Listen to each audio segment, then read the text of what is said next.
Hey YouTube, how you guys doing today? Kevin here, coming back at you with another video. Hear that buzzing in the background?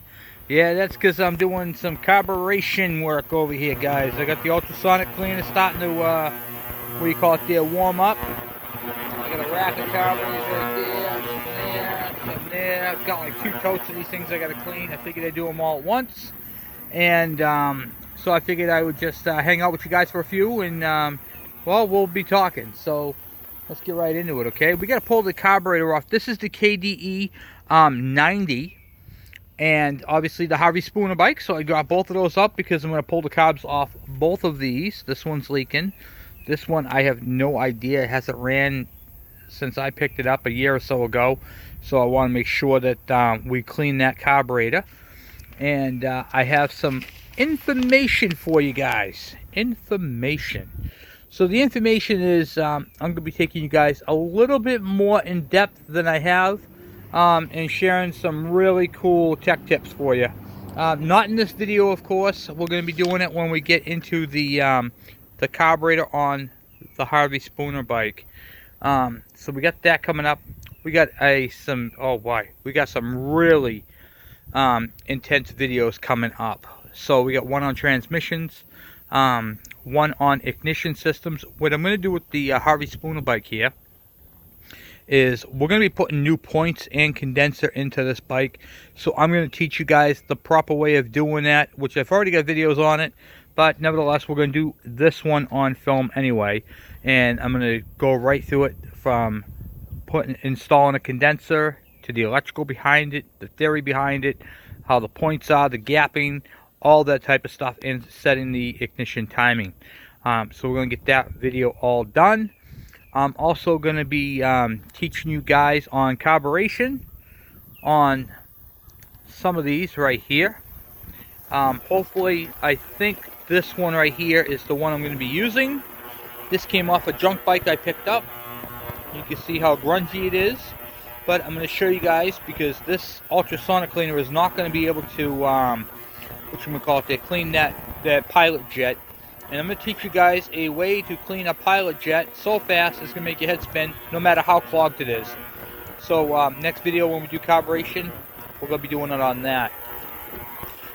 First off, I want to say this video is actually sponsored, guys. We have our first sponsor. Hold on. First sponsored video. So this is an expansion chamber from GTZ. It's a company that's a brand new company, just started up about a month or so ago. They buy vintage bikes, they sell parts, buy parts, they do all kinds of things with parts and pieces. And he had this bike, this expansion chamber on a KE100. And from a 74, which will work on our bike because it's got the same flange. Right there, this is an actual expansion chamber. I cleaned it up, it was a little rusty when I got it, so I cleaned it up, did a little bit of painting to it, and I'll flip it over. You can see the studs are welded into it. Right there is the 4 studs. That's the baffle. I'm going to put new packing on it. I had to take the old packing out, and I'm cleaning up. These are the guards that came off of it. They used to say torque, and then on that one said Kawasaki, but the acid, chewed them up. But anyway, let's get back into it. So a special shout out to Todd over at GTZ Garages, and I'm going to put his website up right here, gtcgarages@gmail.com. Great guy, hooked me up with this beautiful piece of vintage, exhaust system, and this is going on the KE102 build. So these are a little hard to find. It's made by Torque. There's another company that makes some hooker headers. They make those expansion chambers too, but they're very hard to find. And the hooker ones are for the G4s. This one right here is actually for a KE. So I've got the bracket to it and all that type of stuff. So a big shout out to Todd over there at GTZ Garages. And he deals once again in vintage bikes, parts, pieces, and whole bikes. So give him a shout out over there. Anyway, guys, so we're going to keep going, and let's get some carburetors off, huh? So on this bike right here, this is the KDE 90cc, which is going to be CDI ignition. And since I went a little old school with this bike, because that cylinder is from a G3 90, we're going to go one more step older on this bike. I think it's a pretty cool carburetor. It doesn't get enough credit. They're very hard to find. They're from the early 80s, but they came on the KE100s and some of the other bikes, like the KD80, I believe, had one. And it's a, well, I'll show it to you. Okay. Alright, so here's where the carburetors are. It's this one right here. This is what I refer to as the square body carburetors. I think it's like Tanaka carburetor. It's not a very popular carburetor, but it was a pretty cool one. It had neoprene filters, which we're going to get into. We're going to clean this up. I put the new insert in there. So this carburetor here was pretty complete when I got it. This is one of those carburetors that were built from a bunch of other parts and pieces. So I had it, and I'm like, you know what? This will be the perfect carburetor for that bike. So I'm going to use that one on that. Then I have over here, this is the carburetor that's going on the white 1987 Kawasaki KE100, the one we're building now. We're going to be doing the electrical videos on. This one right here and this one right here are my two spares. One's test, one's not, but I'm going to build them for that purpose. I have other carburetors that I keep on hand for parts and pieces. Like I said, I got totes of them. They're not for sale. I'm not selling them. I'm just doing my carburetors because I need them for other builds. Okay, so that's why I have that. I do have a plethora of carburetors, but they're not for sale. They're for other builds. And then I have bodies over here. This is the square body. You can see how it's all chewed out right here. Right here from being old. These are the neoprene, whatchamacallit there, floats. Square body. And this is the same as that one I showed you that's going on the KDE. You can see it's just a regular, nothing fancy. You can see this one actually still has the block off on it. This one doesn't. And like I said, they came off the earlier bikes. So let's get those carburetors off and get crack-a-lacking. Alright, so let's get this carburetor off. Let me get you guys properly situated here. Hold on. Alright, that's a little better. Alright, so oftentimes we have a hard time pulling off this fuel hose. Sometimes it gets stuck. We pinch it with the pair of pliers and then it leaks right there. I'm going to show you guys a cool tool.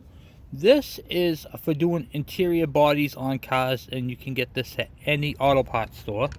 Simply just put it right underneath and it'll just work it up. Just hit the nice fat part on it so you can go right around that little flare on it. Just like so. Pretty neat tool. Little plug off. Loosen up your main bolt. And this car is missing the rubber down bottom. We're going to have to put that on there as well.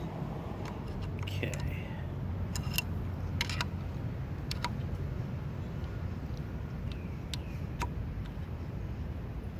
Just working it right off. Then make sure you take this rubber piece off.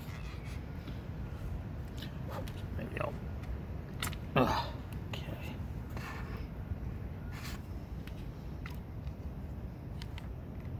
Alright, once you get that off, get a pair of pliers, undo that T-tent. Okay. Alright, we'll take the 12mm, loosen up the choke. Just got to loosen it really. Do it this way here. There we go. And then pair of pliers, open up the big jaw, crack it loose. You can take the rest off by hand.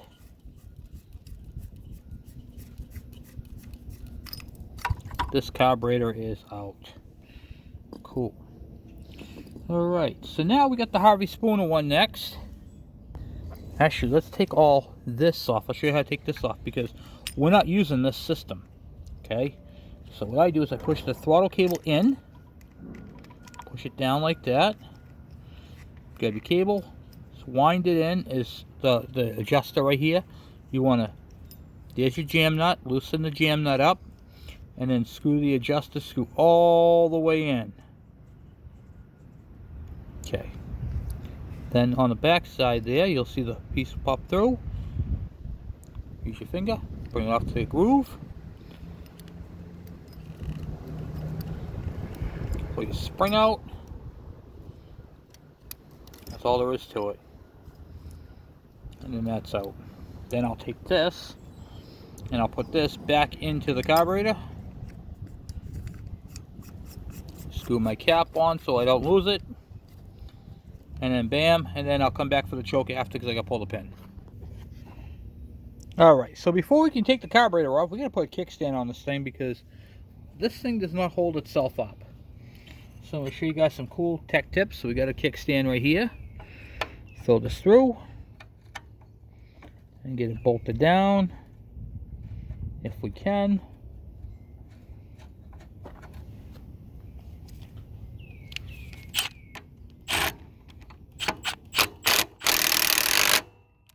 Okay. Get my piece back.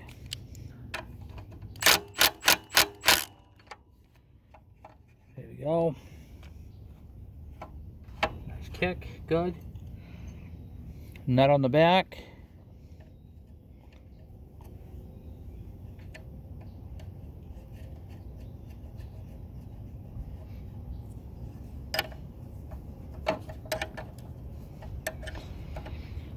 Sometimes when you're working with high tension springs, they have a tendency to not want to go on, if you will, and it makes it to be a pain in the neck. Okay, put this up like this. Okay, take the jam nut, spring it down. Okay, so now for the spring. Okay, how do you take these springs off without getting hit in the face with them? Here's what I use. This is for doing brakes. You can literally put this right on here, twist it, and the spring will catch and take it right off. I'll show you. So first we're going to put this on, and we're going to go put the bottom piece on. So on the bottom, let's expand you. There you go. So I'm going to use this tool right here. This is for doing brakes on trucks and cars. You know, for the older style. Spring on. This little ball thing on it. Oh, where'd it go? Okay, here we go.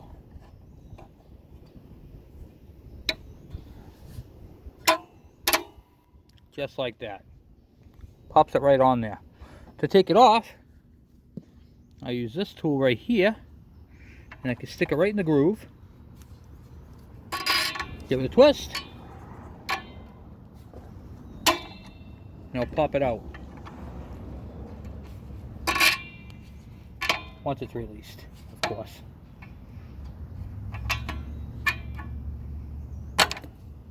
That's it. Just like that.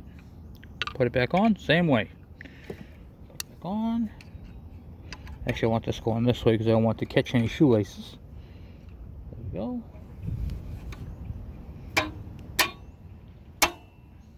That's it. Kickstand's on, spring's on. Pretty cool, huh? Whoop, where are you guys? So I figured I'd show you guys that little tech tip. Using brake tools for doing not disc brakes, but drum brakes. Alright. So let's get this thing on there. We're gonna, like I said, we're gonna be going on this bike. We're gonna be going through all the different situations, fixing wiring that's bad, and when you get this bike back, I want it right. Like, these are not the right screws. They're not even the right length. Those are not going back on there. Yeah, no. Nope, nope, nope, nope, nope. Okay. Wow. Oh, boy. It actually doesn't look that bad in there.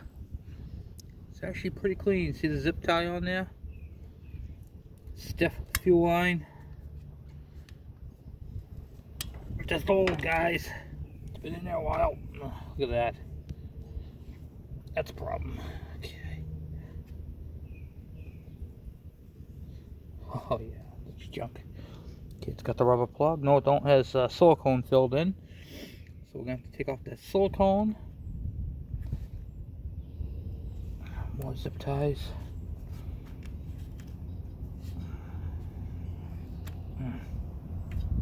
Okay. Alright, let me get a screwdriver and we'll take that plug off the side here to access the hole for the carburetor screw and get that ripped out. Putting RTV silicone on here is not a bad idea if you don't have a grommet. There's nothing, as long as it doesn't, like, you don't put an excessive amount where it's gonna go in there, but I mean, it did seal it up. You can get these plugs. I'm gonna actually get you guys some part numbers over at the hardware store. You can get these right from, like, what do you call it, the Home Depot and Lowe's and various hardware stores. I don't know why that's not coming out. It's got a funky screw or something. Okay. Alright, screw is all stripped out inside. It's all stripped, so I'm just gonna rock it back and forth, do it this way, walk it off, and then I'll fix that after.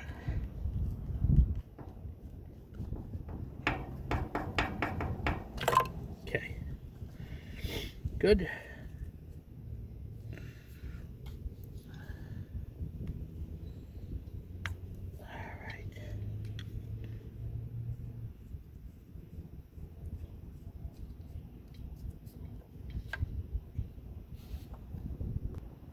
Okay, get the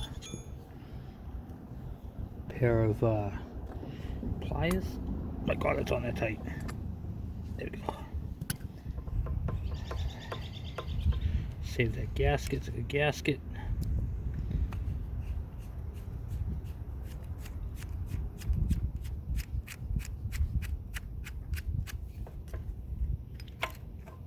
All right. Oh yeah. I smell that. Yeah, you smell it too? Yeah, it's bad fuel.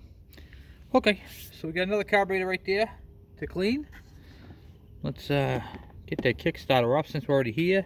I already loosened it. So we're not going to be using this Kickstarter on this bike. Oh, I don't like that. It feels kind of funky. Yeah, it's not too bad. Okay.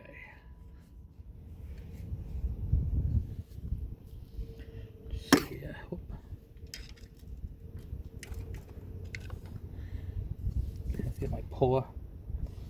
Yeah, I'm gonna have to get a puller on that. Okay, so we'll leave that for right now. Okay.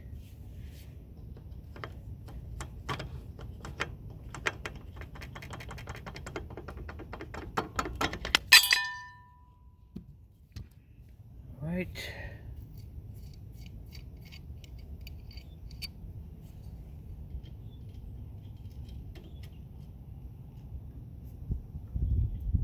Yeah, fits on there nicely.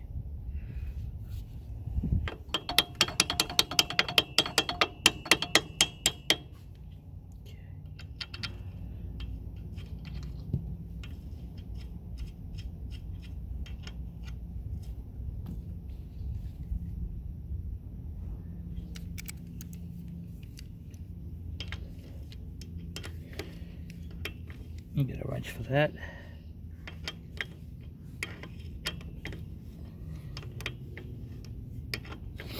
This one does metric and standard. I love this thing. Alright. Anyway, this one's got a rubber foot peg on it, which is very important when you go to kick one of these things over. You want to make sure this is good and tight, and then you'll be able to kick that over. And I also want to see if the oil pump is behind this because we never had it off before.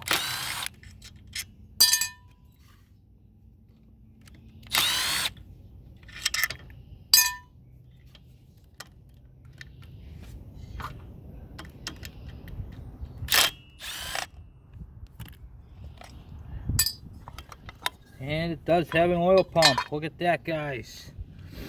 There's an oil pump. You guys see anything wrong with this picture?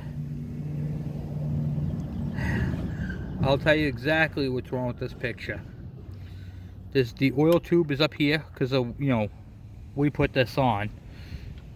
this is wide open. This ain't plugged. Air is going to enter through here, go through here, go into this part right here, and it's going to cause this engine to have a lean condition, a very high idle, and basically having it opened up like that, or leaving this opened up and not blocked off, is going to cause this engine to run like it had a bad crank seal. I can't tell you how many of these bikes I've seen damaged because people have done this, eliminated it, and it caused crankshaft damage, caused piston damage, all kinds of damage. So we're going to then go ahead and do a compression test on this bike as well. We got to check the air filter, but first we're going to do the carburetor. Now he said it runs, so knowing where it came from, I'm going to just take his word for it. I know it runs, or ran. It's just been sitting for a while, and he said it was high idle, and there's your reason why. So it's like an air pump. It's sucking in air, and the carburetor can't keep up with it. So we're going to continue on and see if we can get this thing tightened up. And now that we know this is bad, we've got an oil line, we've got a grommet. We'll take this grommet out. They took the regular grommet and they siliconed it. Not a good idea. Okay, now, alright, so what we're going to do is we're going to remove this oil line that's been on here 100 years. And part of the problem with these is you can't really do too much with them because you'll snap the little nipple off the bottom of the tank, and then you'll have yourself a mess, and you'll be looking for a new tank. So I take the pliers and I pull down the clamp, and there's a couple different ways you can do it. You can use a heat gun, heat it up if you want, soften it and see if it'll pull off that way. Or the technique that I use, I just use a razor blade and cut straight down the continuous spot until the line cracks, and then you can take it right off. I find these type of blades right here work pretty well because you can just have them stick out just a little bit, and then it has this little edge right here you can use as a fulcrum.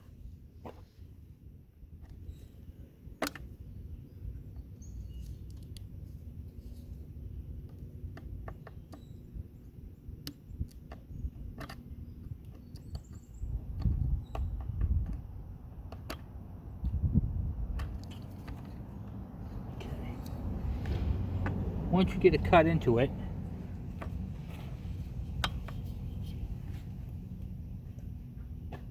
rotate it a little bit. Just keep working on the cut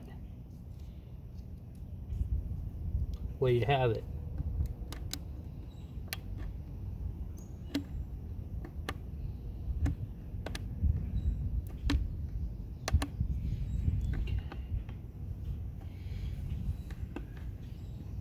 Sometimes you get fingernails in there.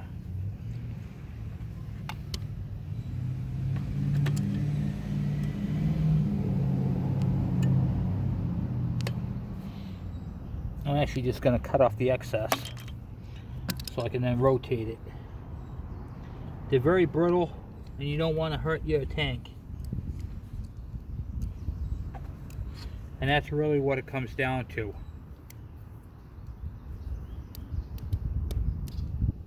Save your tank at all costs. Of course, I just told you this thing is a good thing and I broke it.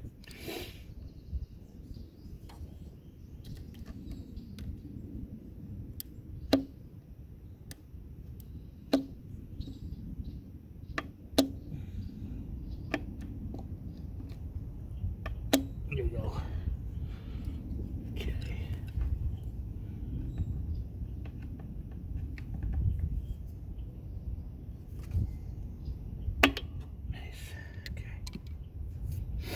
Okay, we got that off there without hurting it.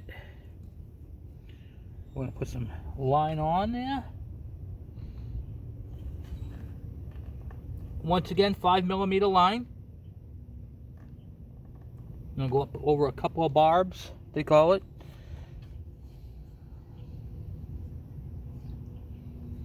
Okay.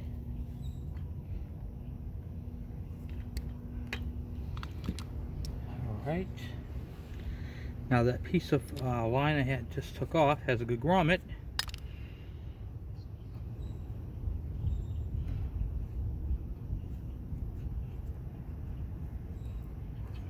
Okay, good. Actually, this grommet right here is kind of worn out. We're going to see if we can find another one. Alright, cool. I think the red line looks pretty good on here. I just used the grommet that he had, popped out the little plastic. The little, what do you call it, the RTV silicone. The fuel line that I'm using, I know a lot of people are going to be asking, Kevin, where'd you get red fuel line? I got this online. It's Monster fuel line from the Monster drinks there. Honda, guys. Honda uses red, so Monster that supports Honda, they'd be red. And I figured it'd look good on here, so there you go. Alright, cool beans. So anyway, guys, now we got the carburetor off on this one. I can start doing the cleaning process. So I'm going to let you guys go for now, but every time I open up this bike, I'm finding more and more stuff wrong. So we still have to address the back brake system.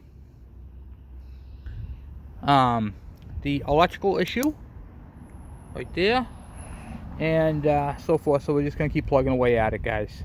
All right, well, anyway, guys, I'm off for now. Thank you for watching, thank you for subscribing, and listen, vintage parts, go to GTZ garages and just look earlier on in the video and you'll see where they're at. I think it's gtzgarages@gmail.com. all right, I'll talk to you guys later. I'm out.